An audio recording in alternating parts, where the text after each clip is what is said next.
말씀 마가복음 12장 35절에서 37절 말씀 중심에서 다윗의 주라는 제목으로 함께 말씀을 통해 은혜 나누기를 원합니다. 지지난주에는 큰 계명이 무엇입니까? 라고 서기관이 물었을 때 예수님께서 그의 물음의 수준에 따라서 그렇게 또 대답해 주시기도 하셨는데, 하나님을 사랑하고 이웃을 사랑하라, 즉 사랑의 계명을 그에게 일러 주셨습니다.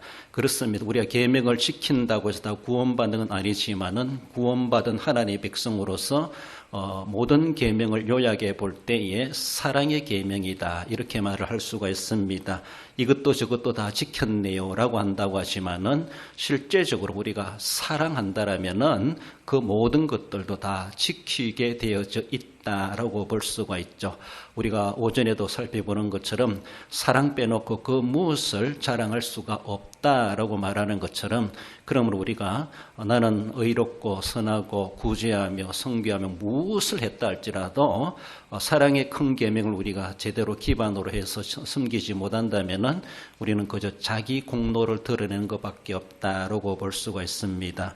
그래서 사랑한다고 하는 것은 자신을 드러낼 일이 아니라 받은 은혜, 받은 사랑 그대로 우리도 함께 그렇게 나누는 그런 하나님의 은혜라. 그러므로 내가 사랑했다고 해서도 자기 공을 드러낼 것이 아니라 또 우리 하나님의 사랑에 더 깊이 감동되어지는 그런 삶을 살아가게 되는 것을 봅니다. 오늘은 예수님의 인성과 신성의 존재에 대해서 오늘 본문의 말씀을 통해서 말씀하고 있는데, 신학적 교리적으로 본다 할지라도 예수님은 양성을 지니셨다, 그렇게 말합니다. 양성이시되 온전한 양성. 그래서 인성과 신성을 이야기하는데, 비교적으로 우리는 인성을 가지고 있죠. 모두가 다 사람입니다. 그럼 우리는 신성이 없습니다. 우리는 신이 아닙니다. 그러므로 우리는 100% 인성입니다. 인간만으로 되어 있습니다. 인성도 100% 안 되신 분이 있나요? 우리는 다 인간으로 인간의 100%예요. 그래서 우리가 아무리 예수님을 잘 믿어도 우리에게는 신의 성품, 신의 성격이 우리에게 있지 않습니다. 그러나 예수님은 이 땅에 인간의 몸을 입고 오셨지만은 우리처럼 온전한 인간이시면서 온전한 하나님이시다라는 것이죠. 그래서 반이 아니라 전체가 인간이시고 전체가 하나님이시기도 하다. 그래서 양성을 지니셨다. 교리적으로 그렇게 말하면 우리는 하나의 성이지만 인성이지만은 예수님은 인성과 신성을 지니셨다. 오늘 다윗의 주라는 이러한 본문의 말씀을 통해서 예수님께서 그 서기관과 주변 사람들에게 예수님의 그 양성 교리에 대해서, 예수님이 이 땅에 오신 예수님이 어떤 분이신가라는 것을 그들에게 깨우쳐 주시는 그런 말씀이시기도 하다라는 겁니다. 다윗의 주라는 제하에 주시는 말씀, 먼저는 다윗의 자손 그리스도이심을 말씀하죠. 35절에 예수께서 성전에서 가르치실세 대답하여 이르시되 어찌하여 서기관들이 그리스도를 다윗의 자손이라 하느냐. 바리새인들과 헤롯 당들, 더 나아가서는 서기관까지 예수님 앞에 질문을 해왔죠. 앞서서 예수님을 책잡기 위해서, 허물 잡기 위해서 그렇게 질문해 왔지만은 예수님은 가이사의 건 가이사에게, 하나님 것은 하나님께, 여러 가지 모습으로 그들의 질문 그대로를 답변을 아주 잘해 주셨습니다. 능숙하게 시원스럽게 대답해 줬을 때 책잡으러 왔던 사람들이 도리어 은혜 받고 돌아가는 것을 보게 되고, 예수님을 또 다르게 정말로 흠만 내려고 했던 그들이 예수님은 정말로 참 남다르신 분이다라는 것을 그들도 깨닫지 않았겠는가라고 볼 수 있습니다. 더 이상 예수님을 책잡을 만한 질문을 해올 사람이 아무도 없었죠. 얼마나 난처한 질문이라 할지라도 예수님은 다 능숙하게 생각지도 못한 내용으로 답변해 주셨을 때에 그들은 모두가 다 시원스러운 대답에 은혜를 받았다라고 볼 수 있습니다. 그래서 이제 예수님께서 도리어 이제 그들에게 예수님이 이제 질문을 던지시는 내용이 오늘 본문의 말씀이시다라는 겁니다. 그것이 바로 오늘 본문의 내용은 시편 110편을 내용의 1절에 나오는 내용을 중심으로 시편의 다윗이 이렇게 고백했다, 이렇게 예언했다, 이렇게 말했다, 이것이 무슨 말이냐라는 것으로 서기관이나 주변에 있는 사람들에게 예수님이 그렇게 물으셨습니다. 다윗이 메시아를 자기의 주로 말했다. 이것이 무슨 의미냐? 라는 것이죠. 아마 그들은 시편 110편 다윗의 글이라고 하는 것을 잘 알고 있고, 그리고 그들이 구약의 시편을 달달 애우다시피 하지 않겠는가라고 볼 수 있습니다. 그렇게 아주 친근하게 읽었던 그 시편의 글인데, 막상 예수님이 그것을 질문으로 던졌을 때 정말 그것이 무슨 말이지? 그저 눈으로만 읽어왔던 그들이 아니었나라고 볼 수 있습니다. 한 가지 한 가지 새겨가면서 이게 무슨 말씀이지 묵상하고 고민하고 기도하고 막 그렇게 했다라기보다 많이 읽는 것으로 만족하는 것처럼 우리도 읽었지만은 나중에 뜻도 모르고 읽어버리고 지나가 버리는 것들이 반복되는 것을 볼 수가 있죠. 예수님의 질문을 받았을 때 그들도 잠시 머뭇했을 겁니다. 정말로 나도 익숙하게 알고 있는 그 말씀인데 그것이 무슨 뜻이지? 예수님의 물으심에 대해서 감히 그들이 자기들의 알고 있는 그대로 뭔가 알고 있는 것도 없었는 것 같고, 익숙하게 들었던 말씀이고 보았던 말씀이면 분명한데 막상 대답하려고 하니까 할 말이 없었다라는 것을 볼 수가 있죠. 예수님이 그들에게 도리어 질문을 하시면서 거기에 담겨진 의미를 가르쳐 주시는 것이 오늘 본문의 내용임을 볼 수가 있습니다. 그것은 다윗의 자손 그리스도, 다윗의 주라고 말하는 것은 인류의 구세주이시다라는 것을 말씀하죠. 두 가지를 말하고 있죠. 그리스도는 이 말 그대로가 그리스도입니다. 그리스도란 말은 메시아, 구약의 히브리 말로는 메시아란 말이죠. 헬라 말로는 크리스토스, 그리스도라고 하죠. 그렇습니다. 그 메시아를 보내주시겠다. 메시아인데 메시아는 그리스도인데 기름 부음을 받은 자, 즉 하나님의 즉 신성을 가지신 자이다 이렇게 말합니다. 다르게 보면은 신이시다, 하나님이시다 이렇게 말합니다. 하나님을 그리스도, 메시아 이렇게도 표현하는 것이죠. 구약시대 하나님을 지칭하는 그런 여러 히브리 용어들이 많이 있습니다. 엘로힘, 아도나이, 엘, 주로 엘자 들어가는 것들이 하나님의 이름을 본다는 겁니다. 사무엘, 또 엘리야, 엘리야다, 여호야다 이런 말들 보면은 거기다 하나님의 이름을 따가지고 자기들의 이름을 짓는 그런 모습을 볼 수 있는데, 하나님은 여러 이름을 많이 사용하십니다. 구약에 한 개 단어만 사용하시는 것이 아니라 우리는 다 우리 성경에서 하나님으로 여호와로 번역되고 있지만은 원문으로 보면은 동일한 한 분을 가리킴에도 불구하고 때로는 이 단어, 때로는 이 단어 여러 가지로 교차적으로 그 단어를 사용하며 하나님을 나타낼 때에 하나님의 그 성품, 그 성격, 그 사건에 따라서 어떤 하나님을 비춰주는가에 따라서 그게 적합한 단어를 성경 기자들이 그렇게 썼던 것을 볼 수가 있습니다. 우리로 볼 때는 동일한 하나님이시지만은 그러나 내면적으로 단어를 사용하는 것을 보면은 여러 이름들을 하나님은 가지고 계시다. 사용된 이름이 있었다라는 겁니다. 그 중에 하나가 그리스도 이런 말이죠. 메시아란 말이죠. 메시아도 하나님을 가리키는데 하나님 즉 신이시다라는 거, 인간이 가지는 이름이 결코 아닙니다. 그래서 인간들에게 말해주는 것은 기름 부음을 받은 자로 말하며 하나님이 세우신 왕이요 제사장이요 선지자라는 것이죠. 그러니까 하나님이 세우신 자이기 때문에 인간들이 그 어느 누구도 이 사람들을 함부로 대할 수가 못했습니다. 다윗이 사울왕을 대하는 것도 그런 것을 볼 수 않습니까? 하나님이 기름 부어 세우셨다. 즉 하나님 대하듯이 대하는 거예요. 두렵게 대합니다. 그러므로 하나님이 세우신 자를 업신여기는 것은 하나님한테 업신여기는 행동을 하는 것이기 때문에 하나님 앞에 징계받기 때문에 두려워할 수밖에 없었죠. 그렇습니다. 다윗은 메시아란 말은 이미 그런 다 알고 있는데 메시아는 구세주란 말이죠. 그 구세주가 이 세상에 인간의 이름, 예수란 이름으로 왔다라는 것을 예수님이 직설적으로 말하지 않지만은 내가 바로 그렇게 예언된 메시아다. 이것을 이 서기관들, 이 백성들에게 들려주고 싶어 하시는 주님의 의도가 계셨다라는 겁니다. 그러면서 다윗의 자손 그리스도, 그런데 그 그리스도는 신인데 신이 다윗의 자손이 된다. 이게 뭔가 원리가 맞지 않지 않습니까? 하나님은 창조자이신데 그리스도 하나님이신데 하나님이 인간의 자손이 된다? 이게 어떤 원리입니까? 이것이 무슨 족보입니까? 어떤 천수입니까?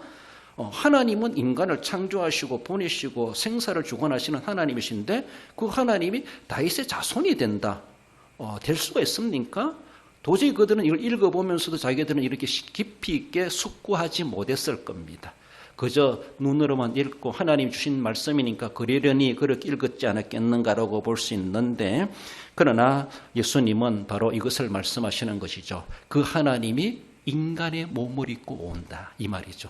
다윗의 자손이라고 하는 것은 인간으로 그리스도가 인간으로 온다, 이 말입니다. 그래서 다윗의 자손 그리스도라는 것은 그리스도는 신인데 인간의 몸을 입고 온다. 우리의 용어로 볼 때 신학적인 용어로 성육신 하신다. 성육신.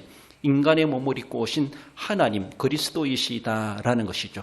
감히 그들이 그렇게까지 내다볼 수 있었을까? 하나님께서 메시아를 보내주신다고 했는데 정말로 막 예수님 재림할 때처럼 막 휘황찬란한 권세를 가지고, 왕의 권세를 가지고 막 빵빠레를 울려가면서 그렇게 하늘에서 막 천사가 날라오듯이 그렇게 오시지 않겠는가, 이렇게 상상할 수도 있었을 겁니다.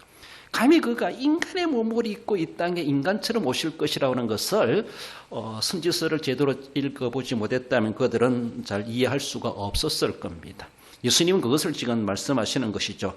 그 오시는 그리스도는 구세주임을 모두가 다 알고 있습니다. 말 그 자체가 구세주이시죠. 그런데 그 구세주가 다윗의 자손으로 오신다. 인간의 몸을 입고 온다. 이것을 말씀하고 있다라는 겁니다. 왜 오셔야 됩니까? 하나님 왜 인간의 몸을 입고 오셔야 됩니까? 인간들이 하나님을 배신했고 하나님을 떠나가 버렸고, 그래서 하나님 앞에 정적 죽으리라, 죽음을 당할 처지에 놓인 인간들을 구원해 주시려고 하나님께서는 인간의 몸을 입고 이 땅에 오셔야만 하셨다라는 것이죠. 그러므로 모든 인간의 죄인들을 구원하시기 위해서 하나님으로 임하신 것이 아니라 인간의 몸을 입고 하나님이 임하셨다라는 것을 말씀해 주십니다. 그 서기관들은 하나님께서 우리를 구원하시기 위해서 그리스도 안에서 하나님이 이렇게 강림하실 것, 기적에 대해서 제대로 그들은 깨달았겠는가 의문이 제기도 합니다. 예수님께서는 자신에 대한 그 질문을 그들에게 그 답을 내가 바로 성육신한 그리스도다 막 직설적으로 말씀하지 아니하시고 똑똑한 서기관들로 하여금 거룩한 고민을 하도록 질문을 던지셨습니다. 그래서 그들이 정말로 이것이 무슨 의미지? 그렇다면은 다윗의 자손으로 오는 그리스도가 누구지?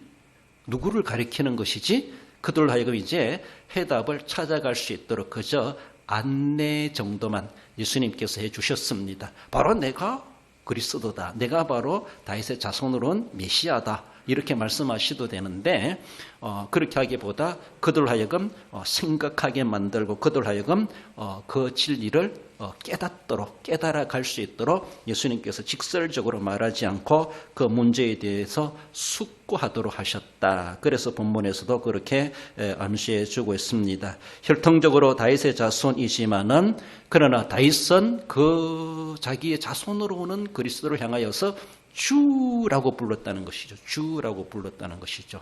자기의 자손인데, 자신의 후손인데 그 후손을 향하여서 주라고 부를 수 있습니까? 그 구약시대 이스라엘 백성들이 주라고 부른다는 말은 신격화하는 내용입니다. 신격화. 오직 어쩌면은 물론 인간적인 모습에서도 주인이기 때문에 주인님이라고 부를 수 있겠지만은 어쩌면은 종교적인 모습에서는 오직 하나님께만 붙일 수 있는 주입니다. 그렇죠. 그 하나님이신데 그리스도를 향하여서 다윗이 자신의 후손으로 오는 그리스도를 향하여서 주로 불렀다는 겁니다. 주로 불렀다는 겁니다. 그러니까 혈통은 무엇이고 혈통으로는 자신의 후손을 가리켜서 주로 인정했다.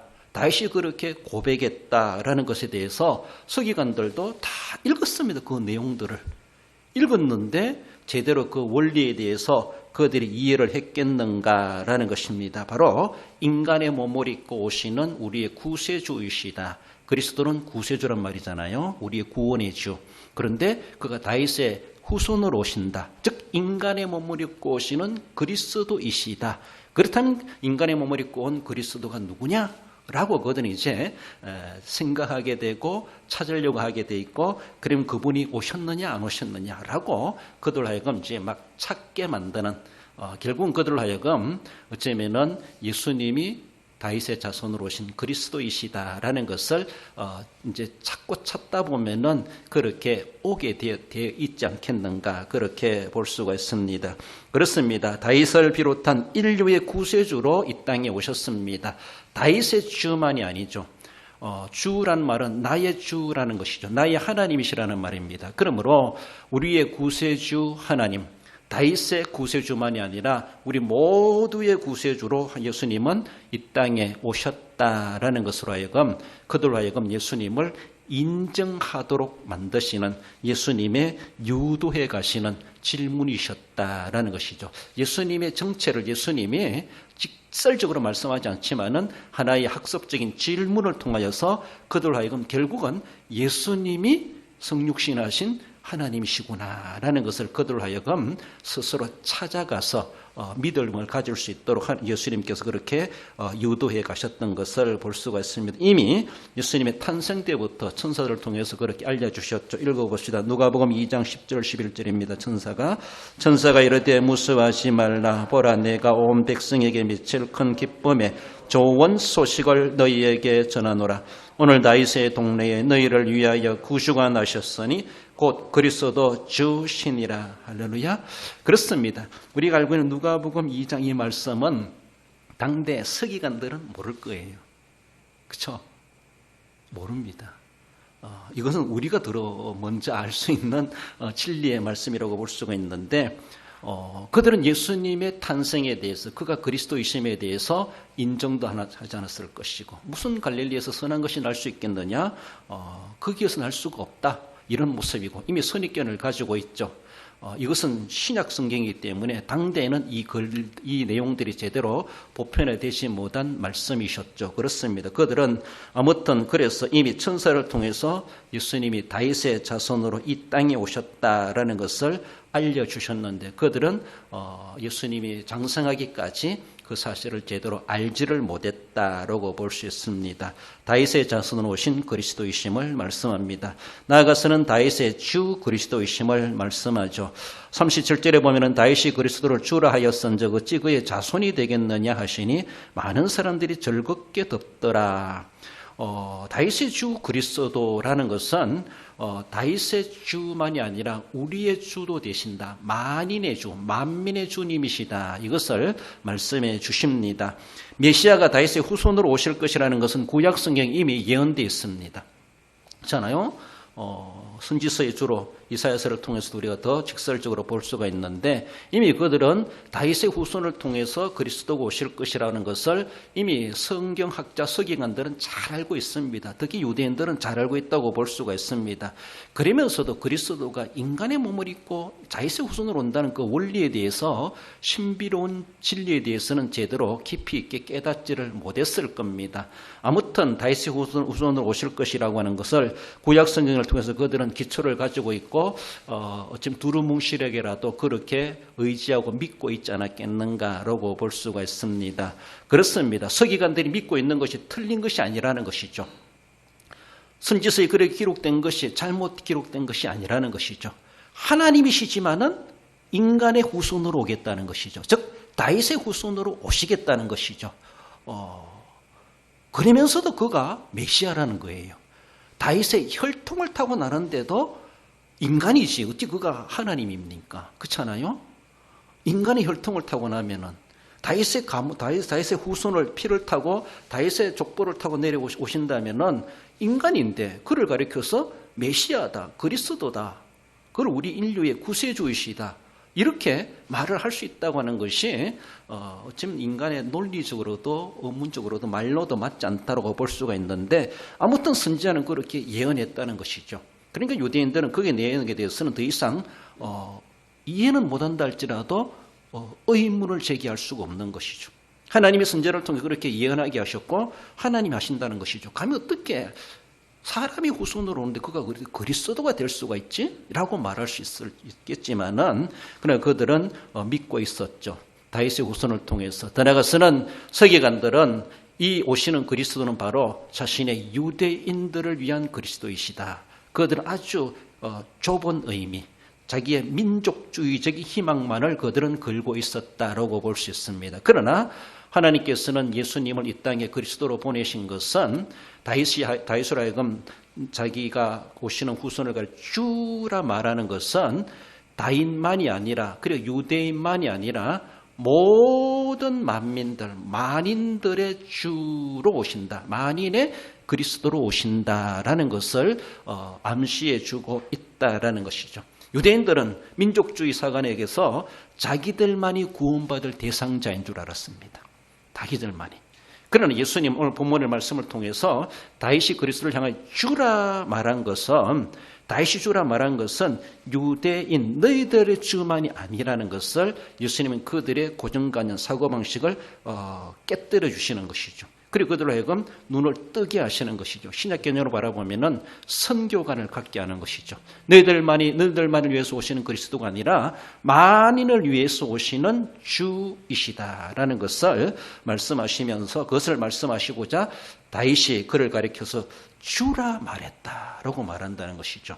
그러므로 다윗이 주라 말했다라면은 모든 사람들이 그리스도를 향하여 주라 고백하는 것이 마땅하다라는 것을 말씀해 주십니다. 예수님께서는 다윗이 그렇게 고백한 것에 대해서 뭐라고 말합니까? 그는 정말로 36절 다윗이 성령에 감동되어 친히 말하되, 다윗이 그렇게 고백한 것을 성령에 감동되어 했다고 말하고 있습니다. 다윗이 자신의 인생의 논리로 학문적으로 그렇게 말한 것이 아니라 성령께서 그로 하여금 그렇게 고백하게 만들었다는 것이죠. 하나의 고백이면서도 또 그렇게 이루어질 것에 대한 다윗이 예언한 거나 똑같죠. 하나님이 그렇게 하게 하셨다는 겁니다. 그러니까 다윗을 통해서 그것을 이해하기보다 하나님이 그렇게 하게 하셨다. 그러므로 다윗만이 아니라 모든 유대인들뿐만 아니라 모든 만민의 소망, 만민에게 구원해 주시려고 하나님께서 보내시는 주이시다. 그 주를 가리켜서 다윗이 나의 주이시다라고 그렇게 고백했다라는 겁니다. 자신의 후손으로 오지만은 자기는 개인적으로 나의 주이십니다라고 그렇게 다윗의 개인적인 신앙의 고백을 보여주고 있습니다. 다윗만이 아니라 모든 사람들이 예수님을 가리켜서 나의 주, 나의 하나님, 다르게 하면 나의 구세주이십니다라고 고백하고 영접하고 맞이해야 될 그리스도를 하나님께서 보내셨다라는 것을 말씀하십니다. 다른 길은 없고 다른 이름을 주신 일이 없고 오직 하나님께서는 다윗의 후손을 통해서 오신 그리스도, 어쩌면 그분이 바로 예수님이시고, 그래서 우리는 예수 그리스도 이렇게 말합니다. 그 예수 그리스도만이 하나님이 예언하게 하신 대로 다윗의 후손으로 오셨고 유일한 하나님께서 보내신 그리스도이시다. 그래서 제사장, 왕, 선지자, 삼중직을 겸한 예수님의 삼중직 다 한꺼번에 가지신 그리스도로서 예수님께서 그리스도로 이 땅에 오셨다. 그래서 그는 다윗의 개인적으로 다윗을 구원해 주는 구세주이기 때문에 다윗도 그를 가리켜서 주라 고백했다는 겁니다. 마땅한 고백이고, 다윗이 그렇게 그리스도를 주라 말한 것에 대해서 서기관들도 틀렸습니다, 아닙니다, 이익을 수가 없었습니다. 맞습니다. 우리 조상 다윗이 그 자신의 후손 그리스도를 향하여 주라 고백했습니다. 맞습니다. 라고 그들 하여금 이미 그렇게 인정할 수밖에 없었고, 어느 누구도 예수님의 가르침에 대해서 그들은 틀린 말이라고 말할 수가 없었다. 많은 사람들이 즐겁게 덮더라라고 하며 고개를 끄덕끄덕 하면서 그렇게 받아들이는 그런 자세의 모습을 보여주고 있습니다. 그렇습니다. 예수님께서 다윗의 후손으로 오신다라고 하는 것은 다윗의 왕권과도 같이 이스라엘 역사에서 최고의 왕권은 다윗의 왕권이죠. 최고의 하나님께서 그렇게 택하셨고 또 그렇게 왕성하게 하셨죠. 어쩌면은 국가적인 모습으로 볼 때는 다윗 시대보다 솔로몬 시대가 더 왕성한 모습이겠지만은 사실은 솔로몬보다 다윗은 하나님은 내 뜻을 다 이루게 할 자이고 하나님이 지목하여 세운 자입니다. 물론 다른 사람도 그렇게 기름 부음을 받은 사람이지만은 여러 왕들 중에서도 최고의 왕은 다윗입니다. 그러므로 상징적이 있어, 상징성. 하나님의 왕국의 상징성을 가지고 있는 것이 다윗의 왕국입니다. 그 이름을 우리가 가지는 것이죠. 성경이 그렇게 인용하는 것이죠. 우리 신앙을 가리켜 우리는 칼빈주의라고 이름을 해요.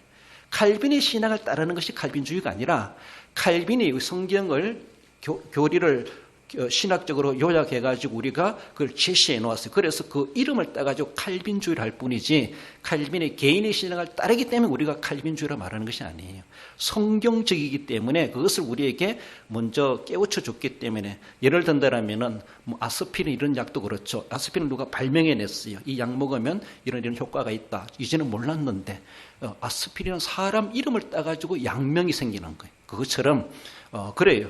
그것처럼 다윗의 자손, 다윗의 왕국이라고 하는 것은 그 시대 솔로몬 이전에 다윗의 왕국을 재현하겠다는 것이 아니라 하나님의 왕국을 그렇게 상징하는 것이 다윗의 왕국이다. 그렇게 말하는 겁니다. 그래서 다윗은 죽고 없어졌는데 이후에 선지자들도 보면은 다윗의 장막이 넓혀지고 다윗의 터가 세워지고 다윗의 왕국이 세워질 것이다. 이런 것들을 예언적으로 예표적으로 상징적으로 말해주는 것을 보는 것은 결국은 다윗의 왕국이라고 하는 것은 하나님의 왕국을 말합니다. 하나님의 나라를. 그렇습니다. 그래서 다윗의 혈통으로 오셨다. 다윗의 후손으로 오셨다는 것은 실제적으로 인간의 몸을 입고 오시는 것도 얘기해야겠지만은 다윗의 왕권과도 같이 하나님의 왕권, 하나님의 나라가 그렇게 이루어질 것이다. 그 이루어지도록 하시기 위해서 오시는 분이 그리스도이시다. 예수님으로 말하면 구속함을 받은 모든 백성들이 다윗의 왕국의 선량한 백성들이 될 것이고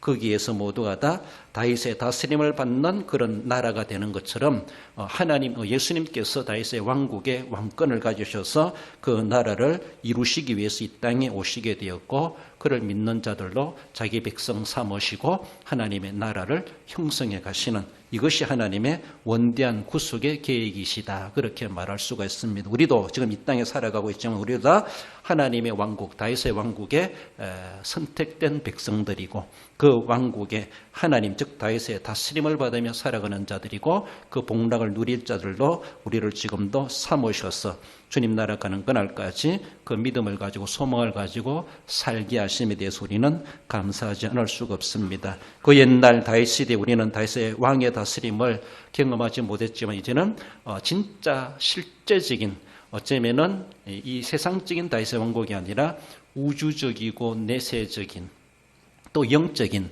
다윗의 왕국을 예수님께서 이제 이루셨고 그 왕국이 이건 확장되어져 가고 완성되는 그날은 주님 오시는 날이다라고 볼 수 있습니다. 그때에 거기에 구속함을 모든 백성들이 그 나라 백성이 되고 예수님의 다스림을 받는 보호를 받는 은혜를 누리게 될 것을 말씀하고 있습니다. 이미 이렇게 될 것을 선제를 통해서 우리에게 말씀해 주셨고 우리는 결국은 그 나라에 들어가 하나님의 영광에 우리는 인도하심을 받고 돌보심을 받을 영생복락을 누리게 될 것을 말씀하십니다. 우리 이사야 9장 6절에 7절 읽어봅시다. 이는 한 아들을 우리에게 주신 바 되었는데 그의 어깨에는 정사를 메었고 그의 이름은 기묘자라 모사라 전능하신 하나님이라 영존하시는 아버지라 평강의 왕이라 할 것임이라 또 다윗의 왕자와 그의 나라를 굳게 세우고 지금 이후로 영원히 정의와 공의로 그것을 보존하실 것이라 만군의 여호와의 열심히 이를 이루시리라. 할렐루야. 그렇습니다. 이 시대는 다윗은 이미 죽고 없는데 이사야 선지자는 다윗의 왕자와 그의 나라를 굳게 세우시겠다. 결국 하나님의 나라가 이 땅에 도래되고 이루어지고 결국은 그렇게 완성되게 될 것을 이사야 선지자를 통하여서 이렇게 예언하게 하셨다. 이것을 위해서 하나님께서 인간의 몸을 입고 이 땅에 오셨고 그래서 그를 믿는 자들로 그 나라의 백성으로 삼으셔서 결국 만군의 여호와의 열심 이를 이루시리라. 분명히 이것은 이루어지고 말 것이다 라는 것을 말씀하고 지금도 이루어져 가고 있고 결국 주님 오시는 그때에 완성되는 나라다 이렇게 말을 할 수 있습니다. 그래서 우리가 복음을 전하고 선교하는 것들은 지금도 하나님의 나라를 확장케 하는 것이고 하나님의 나라가 완성될 날 우리는 소망해 가면서 열심히 신앙생활하고 또 복음 전도 사역을 하게 된다는 것이죠. 그 나라가 확장되어 가고 완성되는데 일조를 해가는 우리들의 모습이 신앙생활이요 선교의 전도의 생활이라는 것을 말해볼 때 얼마나 귀한 일인지 몰라요. 그래서 남몰하고 있는 것이 아니라 우리가 다 영적인 애국자들이 되어야 될 것이고 하나님이 기뻐하시는 그런 백성다운 삶을 살아가야 되죠. 실제적인 하나님 나라 이르게 될 것인 것처럼 세상 지금의 국가적인 세상 나라도 이런 모델을 가지고 우리나라가 그렇게 세워지면 얼마나 좋겠는가.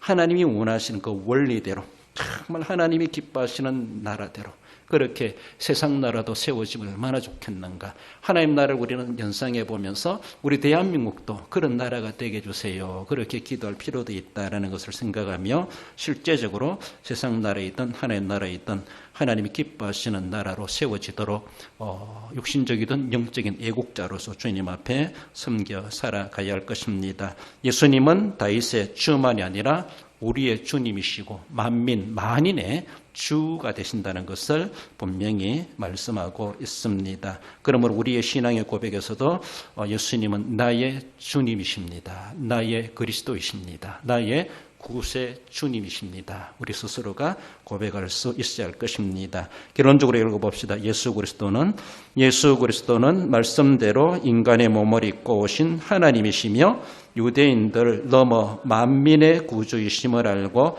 영접하여 믿어 회복하실 영적 다윗의 왕국에 참여하기에 합당한 성도가 됩니다. 그렇습니다. 우리는 이미 다 믿음으로 참여하고 있고 참여했으면은 그 나라의 정말로 백성다운 품위를 지키고 백성다운 그 백성의 영적 의무를 다 이행해 가므로 그 나라가 완성됐을 때 부끄럽지 아니하고 도리어 그 공을 인정받으시는 그 복된 삶을 살아가시는 우리 성도 모두가 되시기를 주님의 이름으로 축원드립니다.